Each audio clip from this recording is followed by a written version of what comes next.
Hi guys, it's Teresa. Welcome back to my channel.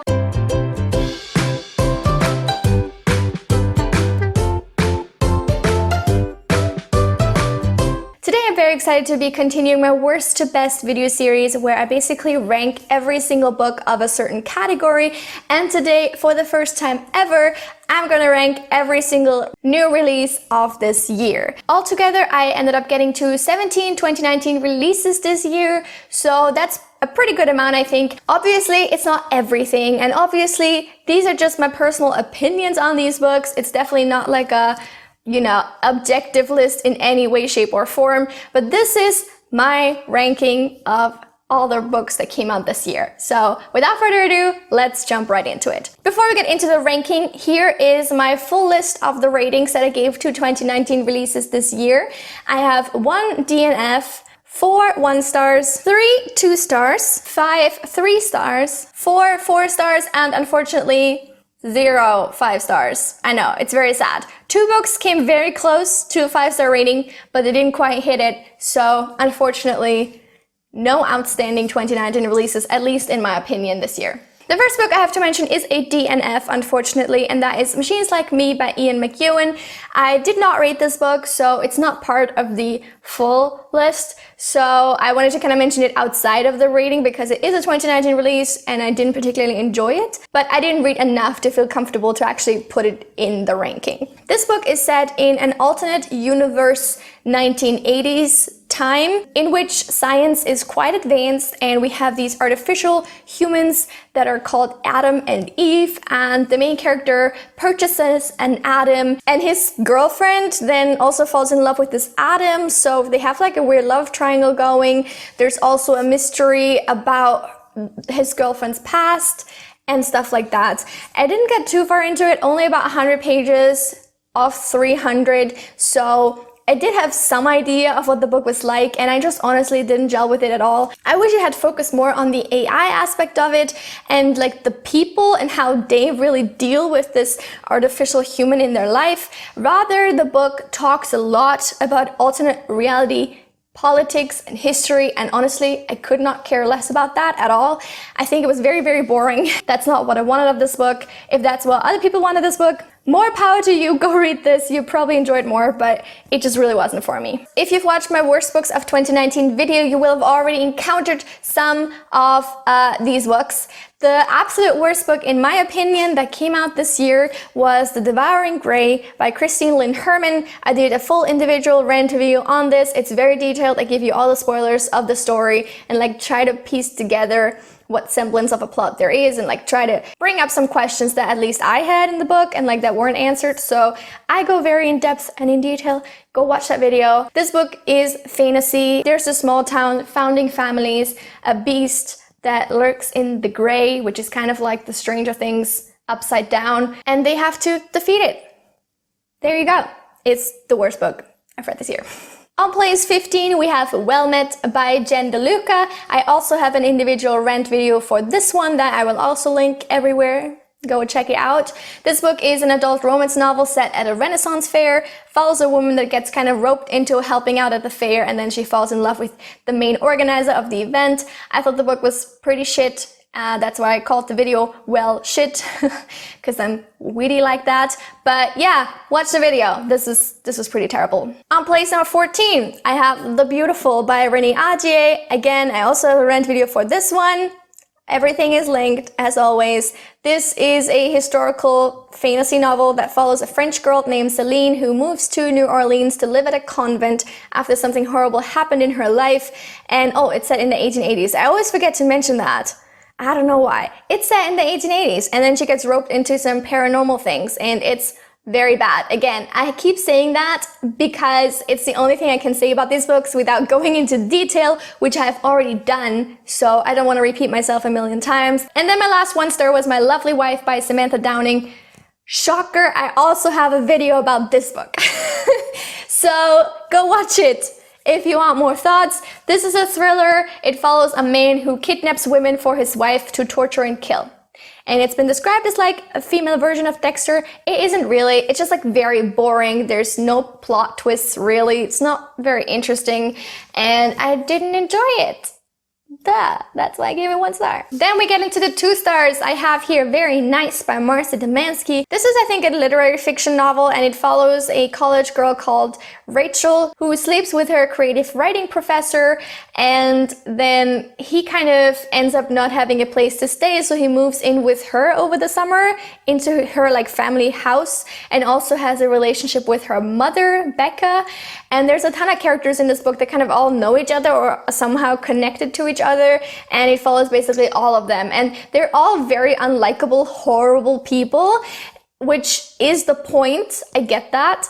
But at the end of the day, besides that, like besides just telling a story about shitty people, I don't understand what this book was trying to do or say. I've said in other videos how, in my opinion, a book has to do like one of a few different things. It has to either entertain me, it has to make me feel something, it has to make me think about something, it has to teach me something. Those are all valid options. But when a book does none of that, I don't entirely understand why I'm supposed to read it. And that kind of is how I felt about this book. Like, I don't understand, what is your message here? I don't get it. Maybe I'm dumb, I don't know. But this wasn't for me. I didn't enjoy it. It's very short, and still it took me a very long time to get through it because I never wanted to pick it up really, and I just kind of wanted it to be over. So it wasn't very nice. Then I have An Anonymous Girl by Greer Hendricks and Sarah Pekkanen. This is a thriller following a woman who kind of scams her way into taking part in a psychological study and becomes sort of the favorite subject of the psychologist, and they start having like a quite unprofessional relationship, and things get strange. It's a thriller, so, you know, I can't say much more than that.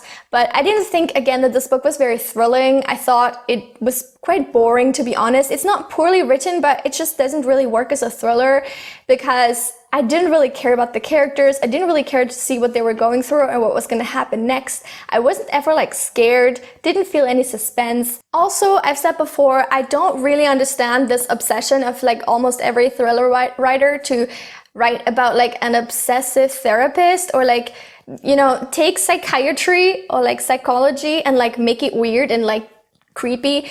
You know, I don't think it's sending the best messages. I don't think it's really necessary. It seems very uncreative to me, and like the go-to thing that like everyone does, like, oh, a crazy psychotherapist. Like, come up with a new idea, please. And for my last 2 star, I have The Vanishing by Maureen Johnson. This is the second book in the Truly Devious series. This is a YA mystery series following a girl called Stevie who gets to go to a prestigious boarding school called Ellingham Academy that is shrouded in mystery because about 100 years ago, the daughter and wife of the owner were kidnapped and never found again. And Stevie is basically trying to solve this mystery, but then new murders occur and everything becomes even more dangerous, I guess. I really enjoyed the first book, but this one was absolutely a letdown. I feel like this is completely a filler book. The first third to half of it is just wrapping up the ending of the first book.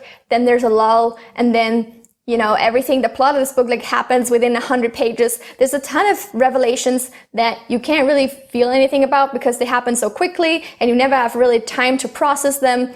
And it just didn't feel like this was a book that was necessary to exist. I feel like this could have been a duology, and, you know, half of this should have been put in the first book, the other half in the third, and we would have been fine. And like the middle should have been cut. Like, there's just so much waffling in this book that I don't really get. For that very reason, this book also made it on my most disappointing books of the year list.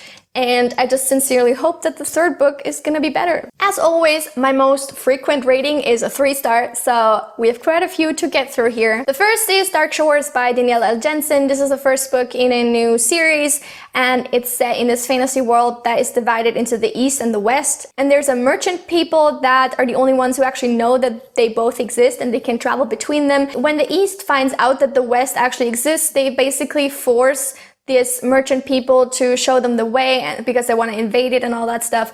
And it follows the queen of this merchant people called Terriana and one of the legionnaires, and they have like a romance thing going. And I just didn't particularly care about this book. I find it quite disappointing because I loved the other books by this author, and I just couldn't connect to this one. I didn't think it was terrible, but there just wasn't anything in it that particularly interested me. I didn't really care about the romance, didn't really care about the plot, and the writing was also a bit, just kind of generic. everything was just kind of generic in this book. So that's why it gets a generic rating of 3 stars. Next, I have A Dangerous Collaboration by Deanna Raybourn. This is book 4 in the Veronica Speedwell mystery series. I really liked the first book, didn't like the second one, then the third one got a bit better, and then the fourth one again got a little bit better. So things are looking up. This series is set in the 1880s in England, and it follows a young woman called Veronica Speedwell, who is a scientist, and she always runs into trouble and danger, and she has a very mysterious past. In the story, she's joined by a disgraced aristocrat called Stoker, who she solves crime with,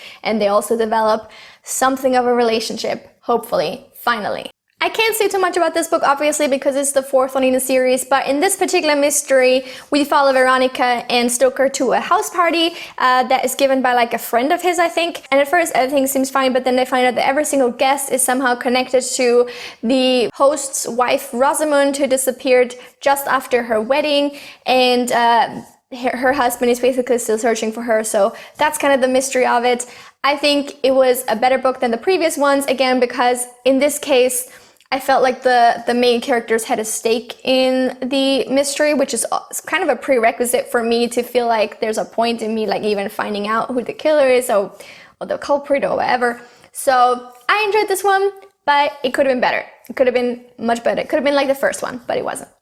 Next is The Wicked King by Holly Black. This is the second book in the Folk of the Air series. This was a complete surprise to me because I didn't like the first one at all. Like, I viscerally hated it. But I still wanted to read the sequels because I was intrigued. I wanted to see what was going on. And I actually quite enjoyed this one. It continues the stories from the first one, which is, you know, we all know. It's about a girl who is abducted by her stepfather, who's a fairy. And they live in the fairy world now because he killed her parents and she wants the throne. And the prince is cruel. Wow, I'm so good at giving synopses. You should hire me as a blurb writer, why don't you? The second book just continues the story. I can't say more than that because everything would be spoilers. Next is A Curse So Dark and Lonely by Bridget Kemra. This is a Beauty and the Beast retelling in which the beast basically has been cursed, and he turns into a beast periodically and basically kills everyone in sight. So no one at his palace has survived besides one guardsman, and the castle is kind of suspended in time. So the kingdom has continued living and like time has passed there, but nothing happens in the palace. And every season the guardsman abducts a girl from our mortal world to bring there, and she has to fall in love with the beast, obviously, in order to break the curse. So I thought this book was pretty good. I quite enjoyed it. It was quite surprising to me because I think it didn't take itself too seriously, and it was just kind of lighthearted but still engaging. I still cared about the characters. I cared about the story. I liked the twist to it. I was engaged in the plot. I liked the characters. I want to see how the story develops. I do think that the main character, the girl, actually has a lot more chemistry with the guardsman than she does with the beast, and she has like actually more screen time almost with him than she does with the beast, which is a little weird, and it's just not a fun time of this love triangle. Like, I don't know why this book needs a love triangle, but other than that, I think it was pretty fun, and you know, not too deep, but still very good. If you're into fairy tale retellings, definitely something that you should check out. And finally, we have Wilder Girls by Rory Power. This book is set at the boarding school that has basically been contaminated with a mysterious disease that everybody just calls tox. This disease basically just mutates the students. So it's an all-girls school and they all mutate. Like, some of the teachers die, most of the teachers die because they're older, but all the kind of younger teenage students mutate. They become like disfigured or develop extra body parts or special gifts and whatnot.